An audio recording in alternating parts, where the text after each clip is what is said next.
Hello, and welcome to the Argyle HR Solutions Expo live look at cutting edge tools. My name is Nick with Argyle, and it's great to have everyone joining us today. I have some important information to share with you, and then we will turn the floor over to our esteemed opening keynote speaker. First, we would like to take a moment to thank today's sponsor, Eightfold AI. Our sponsors are committed to providing you with valuable content and a great overall experience. At any time during today's event, you can visit their virtual booths from the main agenda page, which include complimentary materials, information, and meet and greet opportunities. We also welcome you to stay socially connected during today's event. For those of you who are active on social media, please use the hashtag Argyle Digital and follow us at Argyle Exec Forum. Also, be sure to follow Argyle on LinkedIn for special announcements.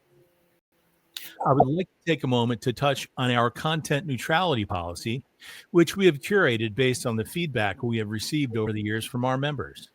We have worked closely with our speaking faculty to ensure that you receive a set of balanced and neutral viewpoints during today's session, and we appreciate our member support of this policy.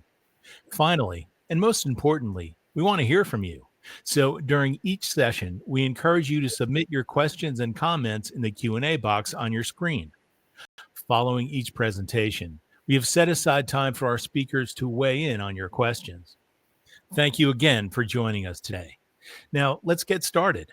Without further ado, I would like to introduce Melissa Green, Senior Director, Human Resources Shared Services, North America and Canada, Foot Locker.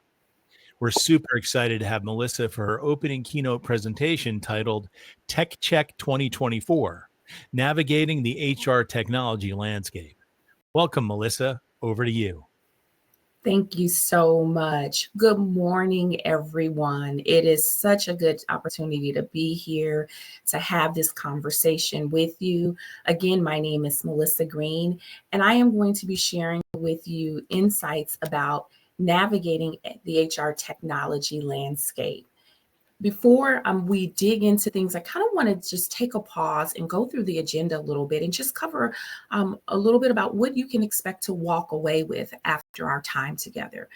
First and foremost, we'll cover some of the challenges and opportunities in the HR tech landscape. And then we'll talk about methods to prioritize HR tech investments. We'll round it out on the back half of our time together with how do you optimize your existing HR technology stack. And then lastly, make sure that we're talking about bringing that to life. How do you select and implement new technology? But before we get started, I think it's only fair if I take a pause and just kind of introduce myself a little bit. Again, my name is Melissa Green. And in my world of work during my day job, I am the Senior Director of HR Shared Services, specifically responsible for benefits administration and compliance across North America. In addition to that, I am a person that is very active in my organization. I am the president of our global ERG. And then when I am not working, I am a martial arts mom where my daughter and I both have black belts. And my son is also in the pursuit of his black belt as well. So very excited to have this opportunity with you. Just a little bit of order of business before we get started. There were some polls that were made available to you when you came in. If you haven't gotten a chance, please go ahead and do so. Please make sure that you respond to those polls. I am a person that does believe in audience participation, engaging folks. I want to make sure I'm just not talking at you.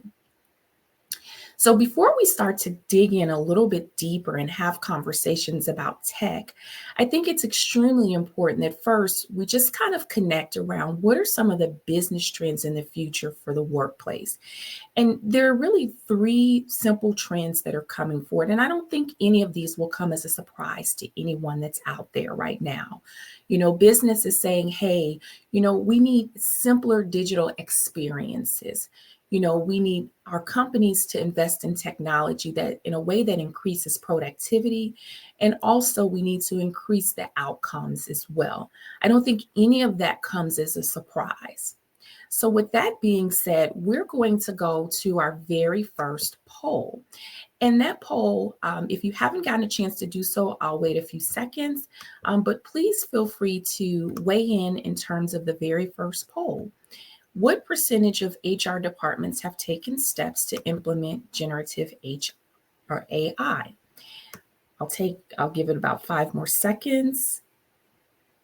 And so what I'm seeing is about 30 to 40% is what the audience is saying. And so, this information comes from Gardner. So this is not, what I'm saying. This is, from those that are actually researching and bringing detailed information back to us. But one of the things they're saying is by 2025, that overall, what they're extrapolating out and they're predicting is that 60% of enterprise organizations will adopt, or I would say even begin to adopt, reasonable AI frameworks for their HR technology. And in turn, that will seek to drive the employee experience. That was pretty shocking to me because we're in August of 2024. So for those that are on the line and you're thinking about your HR organization and what does that look like, you're definitely in the right place. So let's go a little bit deeper at this point because the first slide was about business trends. So let's take a look at what's being said overall about technology as a whole, and what does technology look like? And really what is coming forth is really 3 trends around technology for the future of the workplace. There are things that are coming forward like, the digital trends around how to modernize work through the use of AI and how to get the most out of AI. The second piece is that there is a demand for a greater employee experience with human capital or human-centric work content, and also making sure that we as HR leaders are evaluating human capital management technology, and then also understanding what's established and what's expected to come forward in the future. The third and final piece that I would say is also the call for us to implement new technologies and innovations so that we're more agile, right? And if you look at the 2 slides that I just discussed and compare them, the first slide around business trends in technology, and then also compare it to this slide, what you see is that technology can play an integral role in answering some of the needs that our businesses are saying that they're looking for us to bring forward. And it's a great opportunity for HR to step forward to lead and guide in some of these areas as well. So with that being said, as I said before, just to forewarn you guys, I am a person that believes in audience participation. And so we're going to move to our second poll. And again, for those that have joined the call or haven't gotten a chance to, please go ahead and complete your poll at this point. Those are questions 2 and 3. And so what I found particularly interesting and in some of my research is that from McLean and Company, one of the things that came forward is that technology could help HR solve about 68% of some of our needs, some of those roadblocks, which was really amazing to me. And then from there was more in-depth information around, around technology being able to resolve capacity issues. And so things like lack of budget, right? That was a 45%, increase. Skills gaps within HR, 42%. Inadequate technology, 39%. So again, definitely a strong opportunity for us as HR practitioners to not only have a perspective, but also be able to come to the table with some tools and resources to really help our businesses and our organizations make a significant impact and find a pathway forward. So with that being said, I want to take a moment and pause and kind of shift gears here. And I know some may be looking, saying, what is this graph? What's before us? And I would say, don't get hung up in the graph, in the word hype cycle or any of that, because we're going to break this down. really, first and foremost, when you talk about, the themes of a hype cycle within technology, the word hype cycle in terms of technology, it really just helps us to manage increasingly complex HR technological portfolios. And so, really, just a better way to say it, it's just a curated list of technologies and innovations that are being considered, and then breaking those down by periods of time. And then also at the very bottom, you'll see some words that maybe you haven't normally seen. So, like trough of disillusionment or slope of enlightenment. And really, what that's saying is that as technology is being brought forth in organizations, there's a time when there's this slope of enlightenment where people are really encouraged by it, or there's this trough of disillusionment where, the interest in the technology may be waning, right? And so, again, what I really think is important within this graph is if you look at the legend at the bottom, specifically the blue bubbles that talk about 2 to 5 years and then 5 to 10 years, there are 3 increasingly big themes that are coming forward. And those themes are really one around increasing HR and business agility, specifically around, in the past, in HR, we had human capital management suites that we use for functionalities around integrated solutions. And right now, what we're starting to see is an emergence of technologies around global employer of record. And for some that may be saying, what does that mean? I'm not a person that is all about throwing big words out. I'm always about like breaking it down.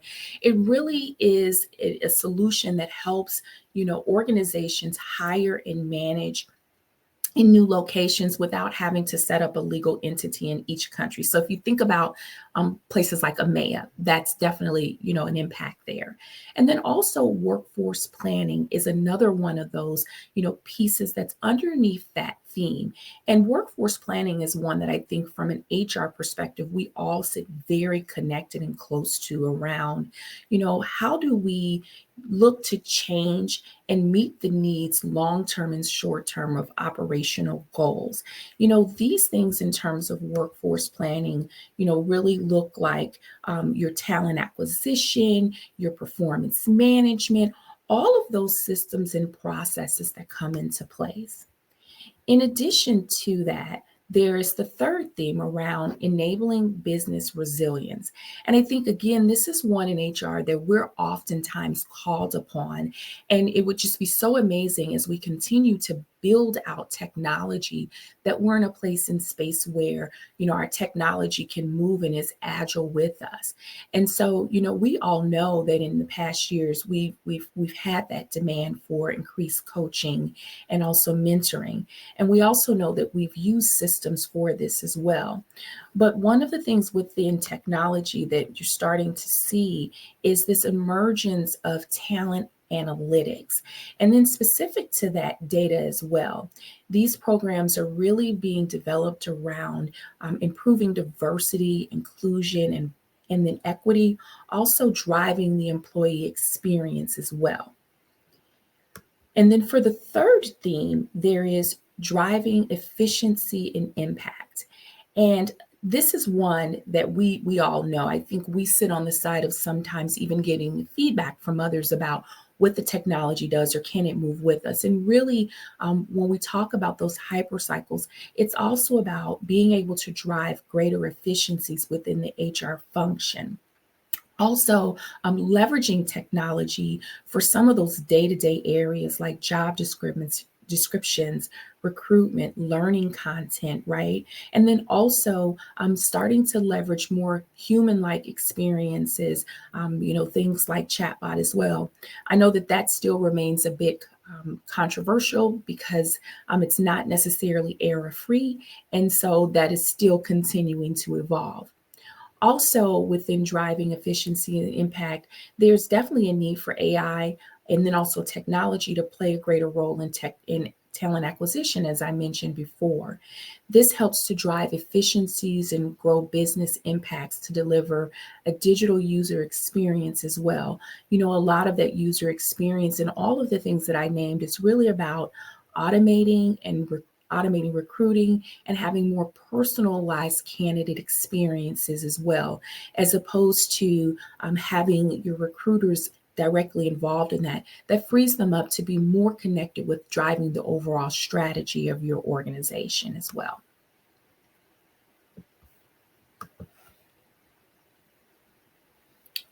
In addition, I want to shift gears now and talk about, how do you select the right tech? If we just take a pause and kind of review some of the content that's been covered, we've covered a little bit about what are some of the overarching business trends, very high level, but covered those trends. We've looked at technology. We started to talk about how HR plays a role, and even brought into it some of the challenges that HR is facing, and looked at some statistics as well. I think it's important to take a pause to really connect with how do you choose the right tech and how do you prioritize those strategies as well. I think that it's extremely important to keep in mind that having a technology strategy is not just about looking at budgets. It's really about having a comprehensive plan and outlining how your organization will leverage technology to streamline and enhance its human resources, processes, and functions. Within this, I believe there are three pillars that should be considered. And some of them are things like your employee experience. And as I mentioned before, that's extremely important. When you're looking at how are we going to drive in these areas, the outcome should be the employee experience. It should be more seamless, driving greater engagement, greater productivity. Also, this is important to keep in mind that it's important to identify and implement user-friendly and intuitive systems as well that work throughout the employee life cycle. That's extremely important. And I can tell you in my role as well, I found that extremely important, as opposed to having systems that just only impact one portion of the employee life cycle. Another pillar to keep in mind as well is making sure you're staying connected with change management. There's always things that are going on. There's always, impact from technology. But really, how do we ensure that as HR practitioners, we are facilitating a smooth transition as well? And how do we effectively communicate and create training programs as well to support the employee buy-in and adoption of these new systems? In hand with the employee buy-in, it's also leadership buy-in as well. Making sure that leaders are connected, that they understand the ROI with new technology strategies. And then for us, this may be foreign to some, but how do we track the cost savings? How are we tracking productivity improvements and also employee satisfaction metrics as well? And then lastly, we really need to make sure that within the fourth and final pillar, that we recognize that implementing an effective HR technology strategy requires collaboration and involvement from various departments. So it's not just HR and IT and finance, it's all of those departments along the way. And one of the best things that I found in doing business with others is just to simply ask, as you start to have calls, as you start to do road shows, as you're communicating your thoughts and your plans, communicate often and communicate early. So with that being said, we are going to go into our next poll. And again, for those that maybe have arrived into the chat a little bit later, we do have a poll. Please make sure you take an opportunity to complete it. We are at poll questions number 4 and 5. And those questions were really around what is the impact of generative AI? And so this one was really surprising to me, specifically that it is believed that within the realm of HR, that generative AI will gain momentum in 2024 and then continue that momentum in years to come, but that 79% of respondents actually said that they believe that it will increase productivity and efficiency. The other piece that was surprising to me is on the other side of it, when HR was assessed and when HR was asked about Where are they at in terms of implementing AI? What we found is that 72% said, hey, yeah, we still need to work on this a little bit more. So with that being said, I want to make sure that not only, am I having conversations, am I polling, am I giving data, but I think what's important also is to make sure that this group has an opportunity to walk away with best practices for implementing technology. Here are some of the things that I recommend. One is conducting a needs analysis, really making sure that you understand the challenges, the needs, the short-term impact, the long-term impact. Also ensuring that we involve stakeholders. As I mentioned on the previous slide, it's not only those departments that you think about, HR and IT and finance, but it's also the other departments as well that maybe are going to be using the software, other departments that may be long-term having parallel softwares that align with this one. It's really getting everyone involved. The other piece about choosing the right vendor, what I would also encourage is don't feel like you always have to launch out and purchase a new technological platform. Oftentimes, if you have existing vendor relationships, because they're at the forefront in the nature of business that they're doing, so whether that is working in some area of HR, I'll take I-9s, for example. If you have an I-9 vendor, if you have a leave of absence vendor, they're already exploring a lot of these tools and solutions. And so don't always feel like you have to launch out. I would, also make sure that we're partnering with your current vendors that you have before you launch out to choose new vendors. Naturally, you want to look at how you will integrate and scale this. So not only just doing it for one department, but going back to that employee life cycle. Naturally, you'll provide training and support as well. And then following that up by making sure that you monitor and evaluate, and also, going back and looking at what more can be done. How can we continue to improve? One of the things that I'm seeing in my business, and I'm sure many of you are as well, is that as you are rolling out technologies, there's always a change that needs to be made. It's moving very swift. It's moving very quickly. So it's extremely important that you continue to monitor and evaluate the performance of the technology that you've already installed, and then also what is new and what is coming down the pipeline as well. Lastly, I would say when you look at how to optimize your existing efficiencies and drive for ROI, just a little bit of nuggets to take back with you.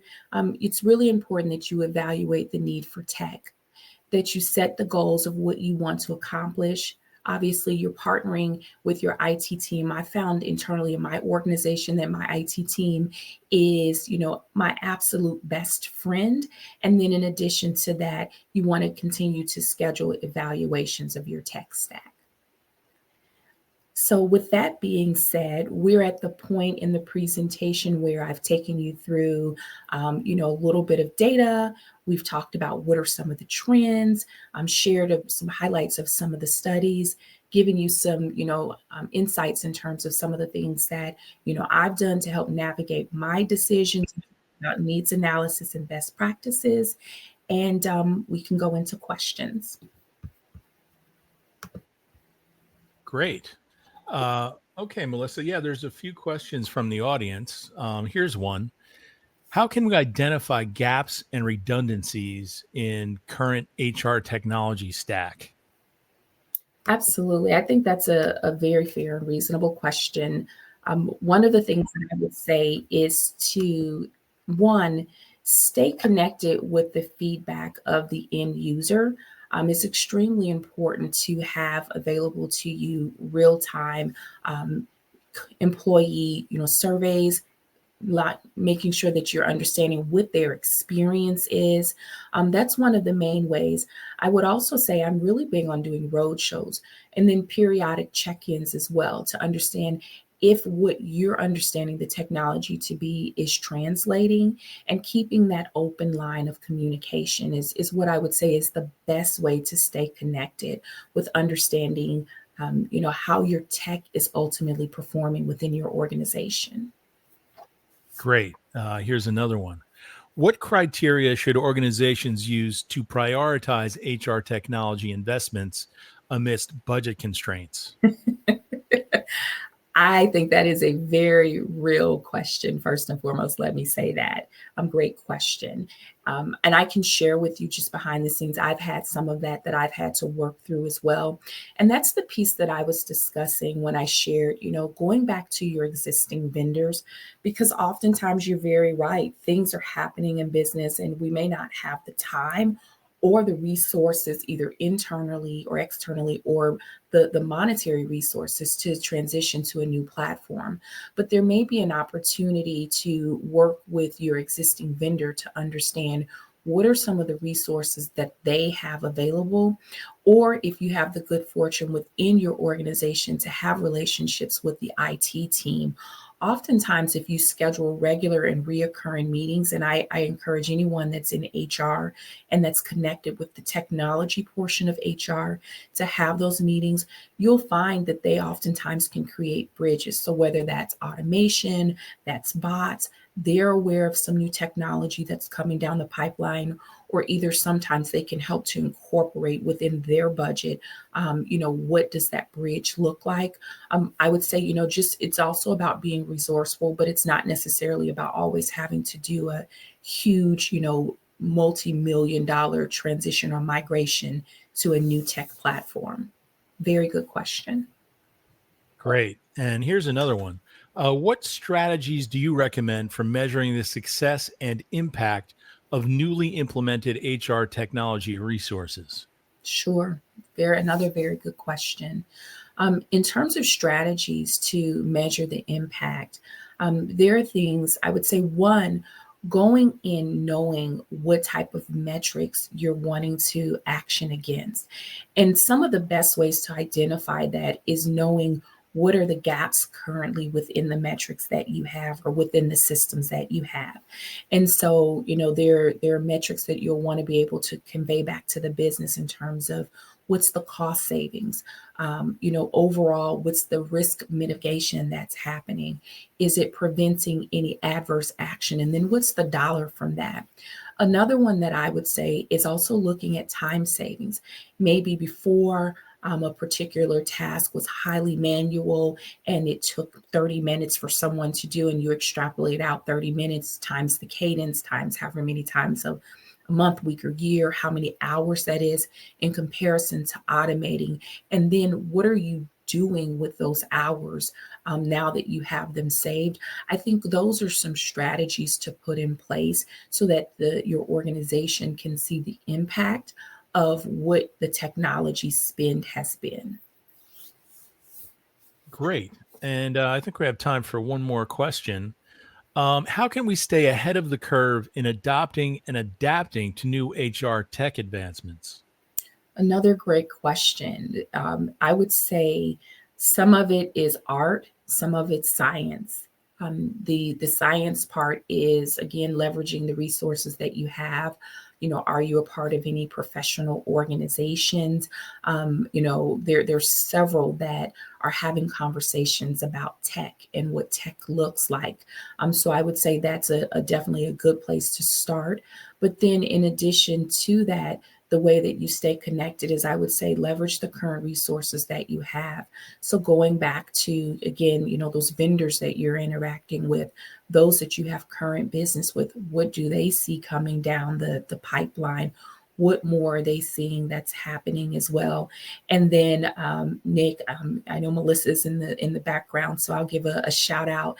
It's coming to attend events like the Argyle Forum is putting on, where not only do you have somebody presenting to you, but you get this opportunity to network with other HR professionals, others that are kind of navigating this landscape.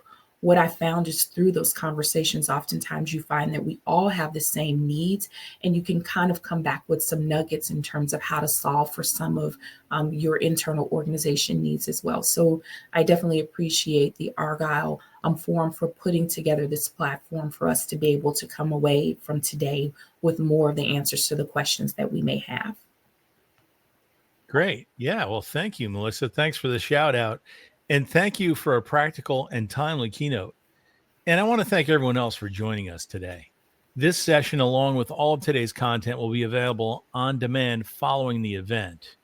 And as a reminder, please be sure to check out the prizes and raffle rules section to see how you can earn points for the chance to win one of several prizes.